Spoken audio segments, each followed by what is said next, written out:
10ஆம் பியூஸ் திருத்தந்தை புதுநன்மை வாங்குகிற வயதை 12 வயதிலிருந்து 7 வயதாக குறைப்பதற்கு காரணமாக இருந்த ஒரு சிறு குழந்தைதான் எலன் ஓர்கன் என்னும் செல்ல பெயர் கொண்ட நெல்லி.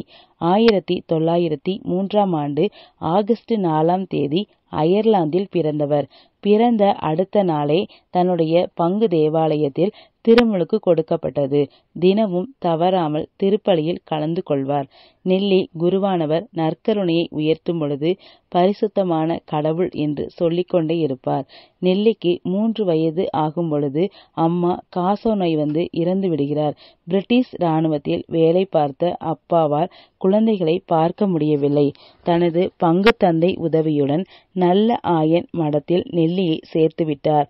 அங்கே தேவாலயத்தில் அதிக நேரம் நற்கருணை ஆண்டவரிடம் நேரத்தை செலவழிப்பார் நெல்லி. ஒரு நாள் நெல்லி தூங்கிக் கொண்டிருந்த பொழுது அதிகமாக இருமினார். இதை அங்குள்ள குழந்தைகள் சிஸ்டரிடம் கூறினார்கள்.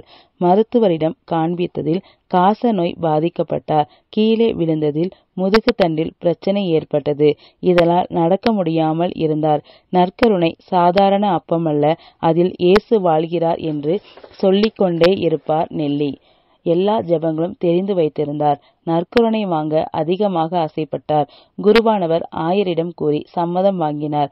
நெல்லிக்கு தன்னுடைய 4ஆம் வயதில் நற்கருணை கொடுக்க சம்மதித்தனர். 1907ஆம் ஆண்டு டிசம்பர் 7ஆம் தேதி புதுநன்மையும் உறுதி பூசுதலும் பெற்றார் நெல்லி. தன்னுடைய வாழ்நாளில் 32 தடவை மட்டும் நற்கருணை வாங்கினார்.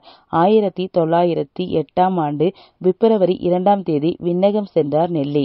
1909ஆம் ஆண்டு நவம்பர் 9ஆம் தேதி நெல்லியோட கல்லறை திறந்த பொழுது நெல்லி போட்ட வெள்ளை உடுப்பும் கட்டியிருந்த நீல ரிப்பனும் அப்படியே இருந்தது. 125 வருடங்கள் ஆகியும் இன்றும் நெல்லியின் உடல் அழுகாமல் உள்ளது.